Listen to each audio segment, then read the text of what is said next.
I'd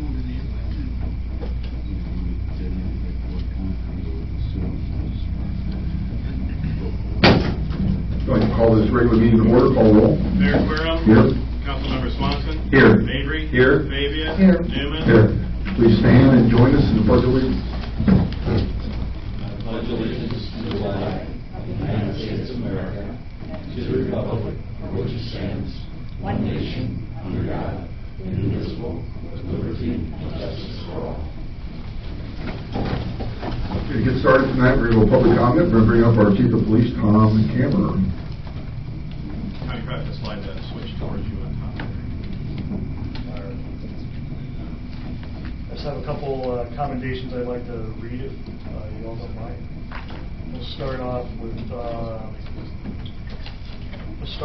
Ryan Jennings and Dustin Shale. You guys want to step up here? So we got a commendation letter from the Bureau County Sheriff's Department regarding some help that you guys gave them on a case the other day. I'll read this to you. It's from Sergeant Mike Horry. This letter shall serve as a written commendation for the following officers involved in the apprehension of Michael Taylor.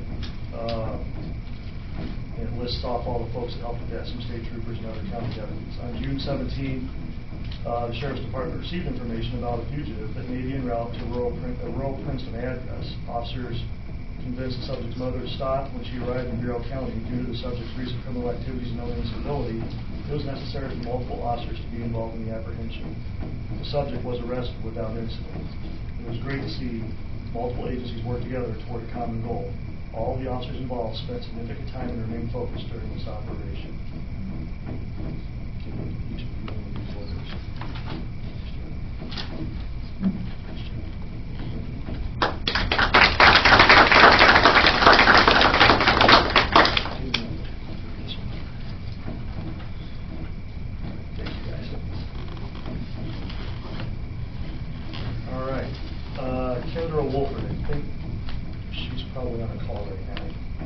So I'll read this real quick.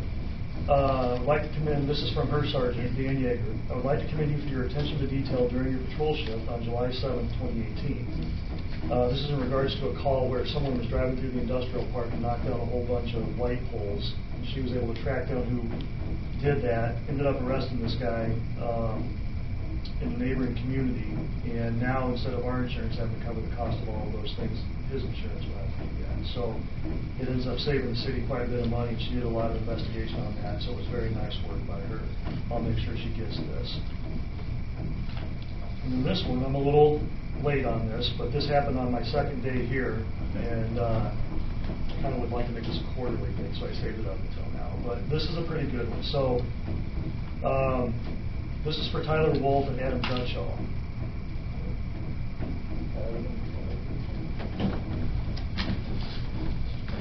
So this has to do with these guys being on their toes.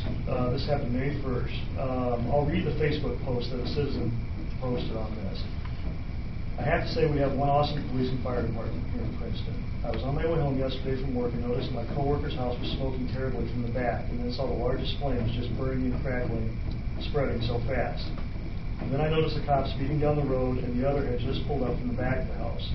I stopped, then reversed, and got out and gave her friend a call. She was panicked and hurried to turn around from school. These police officers jumped out of their cars and immediately started throwing dirt from a nearby pile and water from a hose on the fire, doing everything they could to slow it down before it almost destroyed the house. It was impressive. They almost had the fire out when the fire department arrived. But it would have gotten into our house and just ruined it if it wasn't for these brave men that arrived on scene first.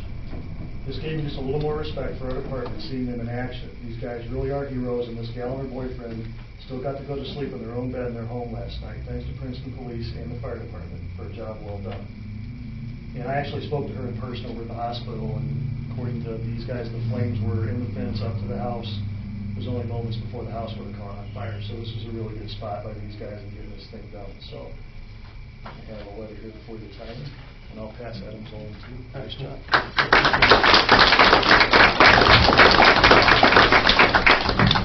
Thank you, Chief, for bringing this to our attention. I think it's a great idea if you want to do this on a quarterly basis. And thank you, officers. You know, I've always said in Princeton we have the best equipped and trained police and fire department around for a town this size. So we're very fortunate. So thank you again, officers.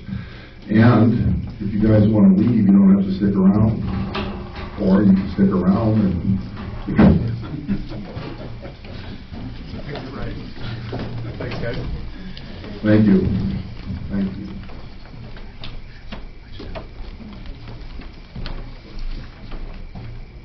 Do we have any other public comment? Go ahead. Just need your name. Prince. We have a little water issue down in the Central through Shalimar Drive, and I got some pictures. I'd just like to have you guys take a look at what we're putting up with. And I do believe, my opinion is Bex is causing it. What is the old specs? This is from the this is from July. This is from the July 4th. And we also had a bad one on, it's in June, we had a 5-incher. This one was 3 inches, was worse than the 5-incher. And this isn't something you've had in the past? Yeah, I've lived there 30 years, and this is the worst it's ever been. And we've always had water come down through there, but never, the way it is now. And Gina Hall, which is next door, she's been there over 30. Tom Underwood, over 30. And like they said, it's never been like this. And there's a picture there of the Gateway House across from Tom Underwood's. Just look at Shalimar Drive, just for instance. And it's worse as it goes to the west. Okay. Like I say, Ponda, it goes over the road on Fairgrounds Road, and people, nobody goes 30 down that road. That's a bad spot with the water. It's wonder, it could be an accident.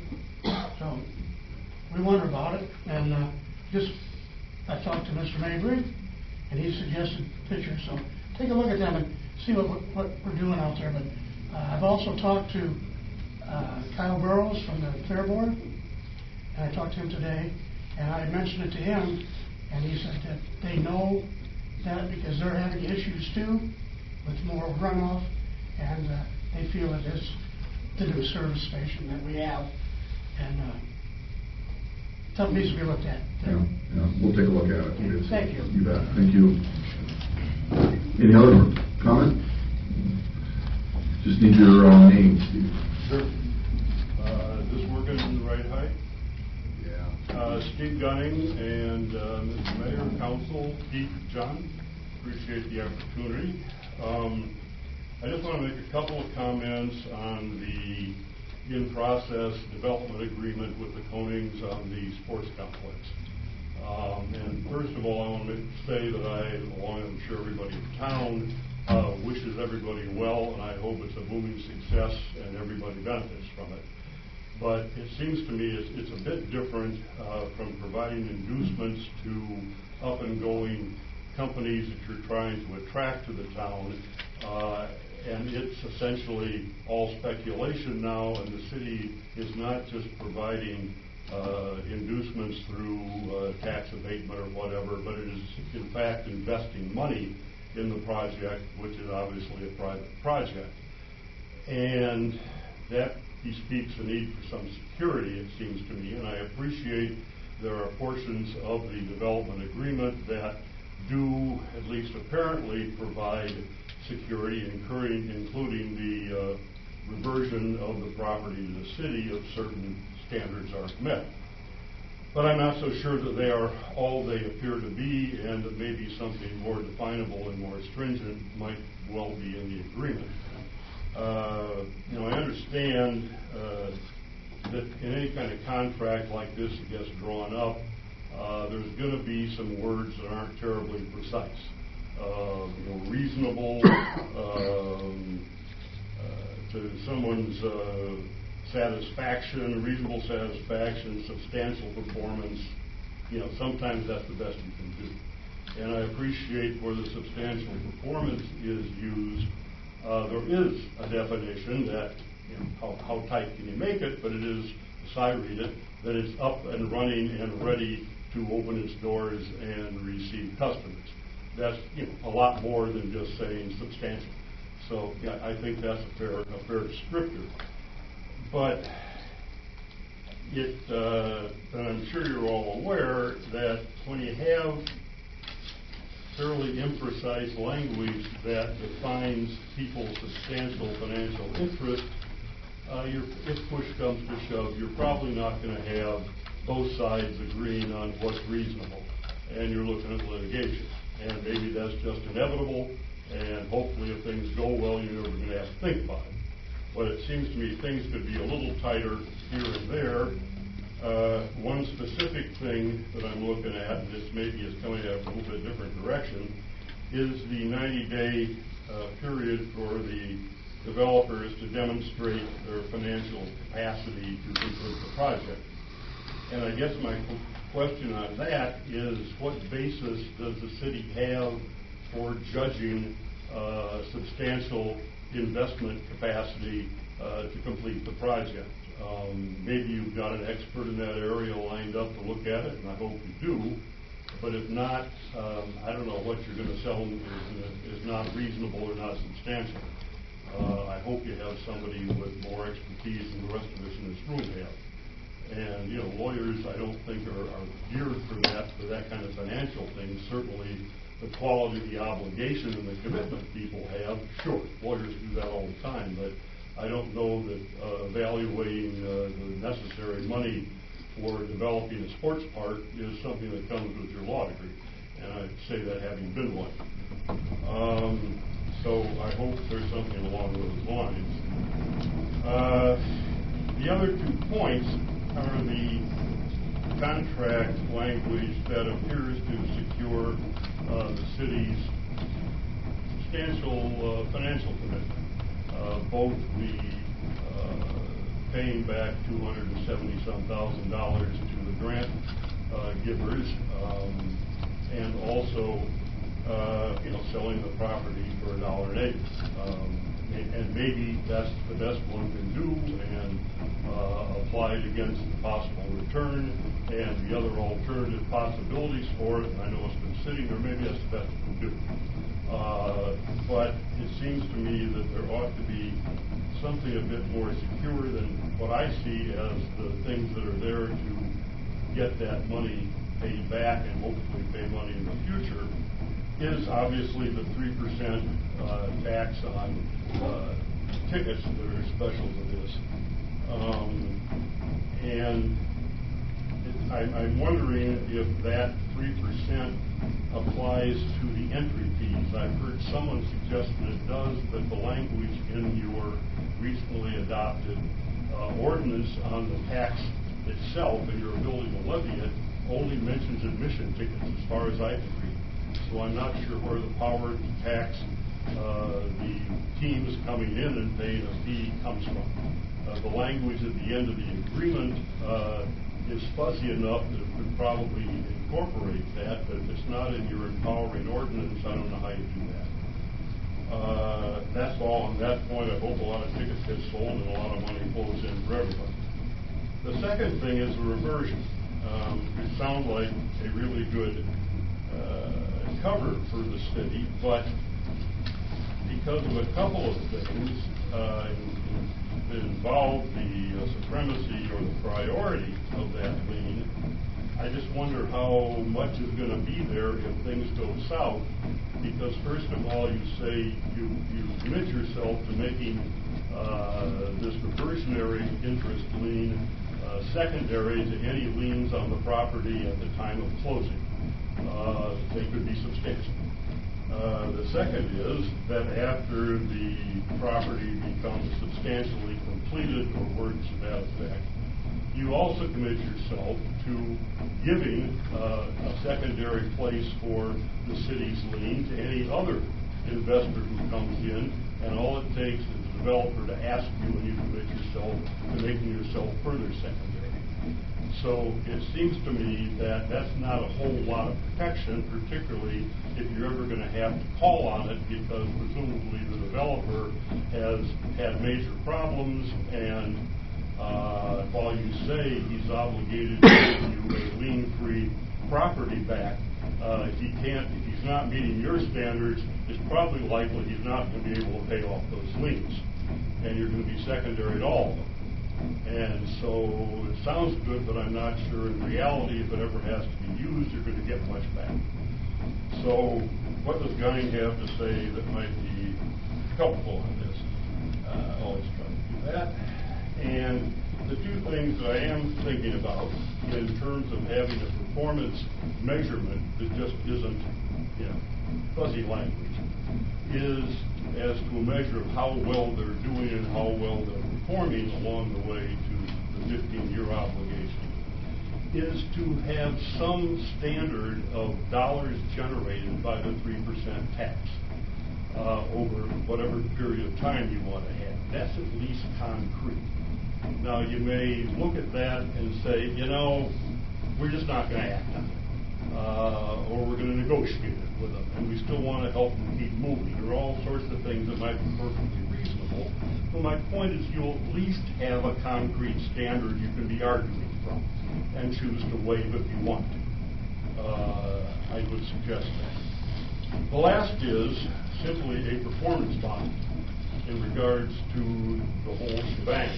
And so instead of, if things go south, being backed up behind several other lien holders, you've got identifiable money that a bond issuer is going to have to pay, and have whatever standards need to be in that to make it actionable, and not just, we don't think they're doing well enough, or on a precise measure, they haven't lasted 15 years, and make it at whatever amount you think is reasonable to protect your investments, whether it's the $277,000, which may well be, and I'm no expert on bonds, but flexible enough to say it can be reduced in payout based on monies generated by the 3% tax, or whatever way you might want to reconfigure it, so you're not just totally ignoring what benefits you have received from it to the detriment of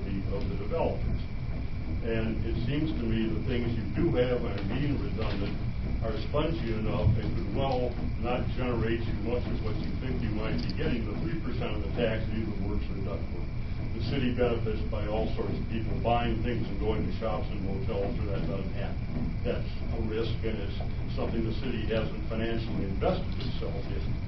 But on the monies you are going to be investing, it seems to me you need something harder than the possibility of getting the land back with the likelihood there'll be lien holders ahead. So that's my comment. Thank you, Steve. Appreciate it. Thank you. Any further public comments? Okay, we'll go to approval of minutes to Councilmember Newman. Thank you, Mayor. Make a motion that we approve the minutes from our regular council meeting on July 2nd, 2018. Second. Motion's been second. Any corrections? Call roll. Councilmember Swanson. Aye. Mabry. Aye. Fabia. Aye. Newman. Aye. Mayor Querem. Aye. Now we'll go to the approval of minutes to City Clerk Nelson.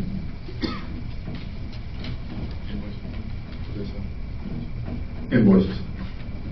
Okay, so in the Department of Accounts and Finances for this period, we have invoices totaling $189,621.04. In the Department of Streets and Public Improvements, we have invoices totaling $225,807.91. In the Department of Public Safety, we have invoices totaling $122,784.18. And finally, in the Department of Public Property and Utilities, we have invoices totaling $807,747.67. Mayor, all council members present have confirmed their reviews of all invoices and now are submitted for disposition. I move that we approve the invoices as presented. Second. Motion's been second. Any comments or corrections? Call roll. Councilmember Swanson. Aye. Mabry. Aye. Fabia. Aye. Newman. Aye. Mayor Querem. Aye. Now we'll go to regular business and City Clerk Nelson. Next on the agenda is ordinance O-18-018. imposing a licensing regulation and tax on athletic contests and exhibitions carried on for gain within the city. This is the second and final reading. Mayor, all council members have reviewed this ordinance, and it is submitted for disposition. I move that we approve ordinance O-18-018, which imposes a licensing regulation on tax on athletic contests and exhibitions carried on for gain within the city. Second. Motion has been seconded. Again, this is for for-profit ventures. It does not apply to high school athletics, park district, and so on. So this is strictly for for-profit ventures. Any other comments? Call roll. Councilmember Swanson. Aye. Mabry. Aye. Fabia. Aye. Newman. Aye. Mayor Querem. Aye. Next on the agenda is ordinance O-18-020. This is authorizing the partial termination of EDA award number 06-79-0550. This is the second and final reading of this ordinance, and Mayor, the council members have reviewed this ordinance, and it is submitted for disposition. I move that we approve ordinance O-18-020, which is authorizing the partial termination of EDA award number 06-79-0550. Second. Motion's been seconded. Comments? Call roll. Councilmember Swanson. Aye. Mabry. Aye. Fabia. Aye. Newman. Aye. Mayor Querem. Aye. Next on the agenda is ordinance number O-18-021. This is an ordinance, this is the second and final reading of the ordinance providing for the regulation of and application for small wireless facilities. Mayor, all council members have reviewed this ordinance, and it is submitted for disposition. Move that we approve ordinance O-18-021, which is for providing for the regulation of and application for small wireless facilities. Second. Motion's been seconded. Any comments? Call roll. Councilmember Swanson. Aye. Mabry. Aye. Fabia. Aye. Newman. Aye. Mayor Querem. Aye. Next on the agenda is Resolution R-18-030. This is a resolution requesting a road closure and parade permit from the Illinois Department of Transportation. This is an annual thing that we do in anticipation of Homestead. All council members have reviewed this resolution, and it is submitted for disposition. I move that we approve resolution R-18-030, requesting a road closure and parade permit from the Illinois Department of Transportation. Second. Motion's been seconded. Any comments? Call roll. Councilmember Swanson. Aye. Mabry. Aye. Fabia. Aye. Newman. Aye. Mayor Querem. Aye. Next on the agenda is Resolution R-18-031. This is a Plan Commission recommendation for a special use petition for property at 319 West Marquette Street. This has been reviewed by all council members and is submitted for disposition. I move that we approve resolution R-18-031, which is a special use permit for 319 West Marquette Street. Second. Motion's been seconded. Any comments? Call roll. Councilmember Swanson. Aye. Mabry. Aye. Fabia. Aye. Newman. Aye. Mayor Querem. Aye. Thank you, Pete. Appreciate it. We do not have a city manager tonight, so there won't be a city manager report. Well, why don't we just report that Okay, the we'll city go there. manager had her baby girl on July 4th. Everybody's doing well. I think it's 7 pounds, 11 ounces. And we're all happy for her and wish her the best, and she'll be back before you know it. Thank you. I have 2 items. First, we'll do a board appointment to the Pedestrian Bicycle Commission. I make a motion that we appoint Angie Thompson to the Pedestrian Bicycle Commission for a 3-year term ending June 30th, 2021. Second. Motion's been seconded. Comments? Call roll. Councilmember Swanson. Aye. Mabry. Aye. Fabia. Aye. Newman. Aye. Mayor Querem. Aye. And the other item I have is, I don't know if anybody knows up at Soldiers and Sailors Park, we've had porta potties on the east end of that park, and just recently the Rotary and the JCs worked together to build a enclosure for those porta potties. And the enclosure looks great. And tomorrow night, they are going to be working on landscaping around that area. And Chris Isaacson, John's better half, she is the advisor on managing the plants that will be planted. So it looks really great, and thank you to the Rotary and the JCs for your work on that. Any old business? Just one thing that's really new old. I forgot to pass on the homestead bill. That was for myself. What do you mean? About the parade, no, the bill. It was a check that was paid out.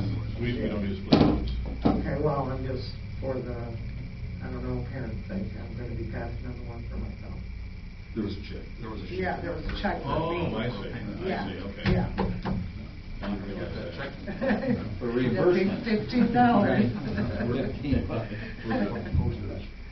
Any new business? Yes, Mayor.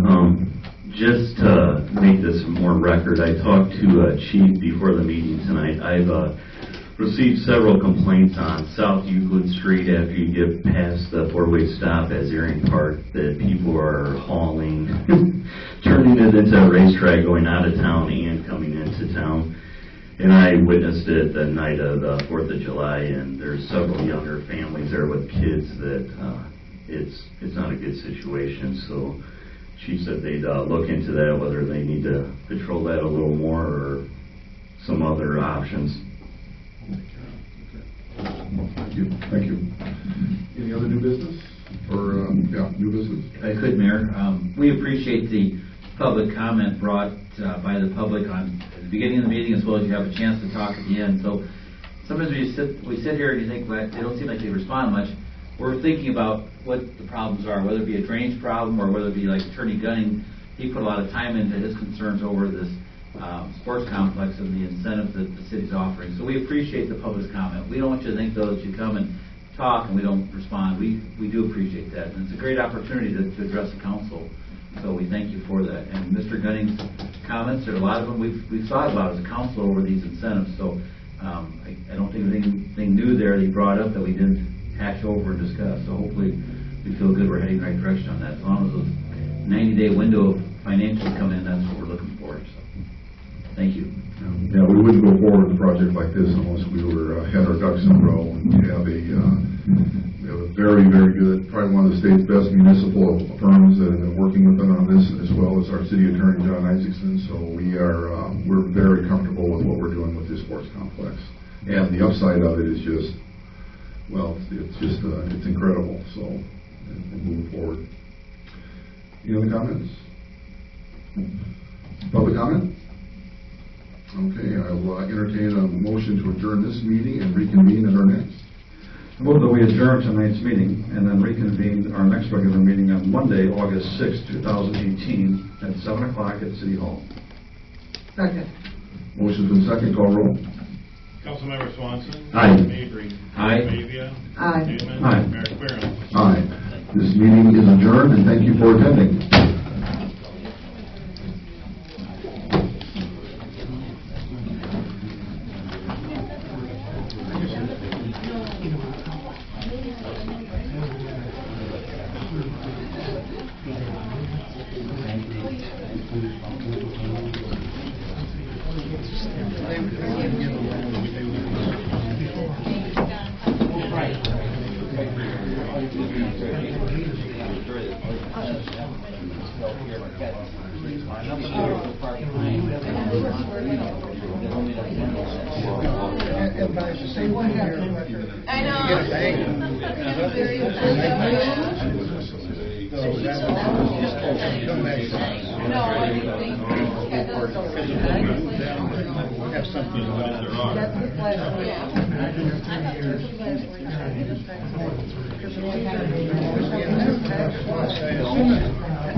And I think Rachel's good. How you doing?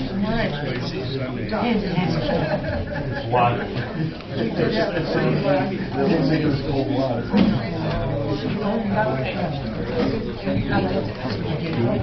Exactly.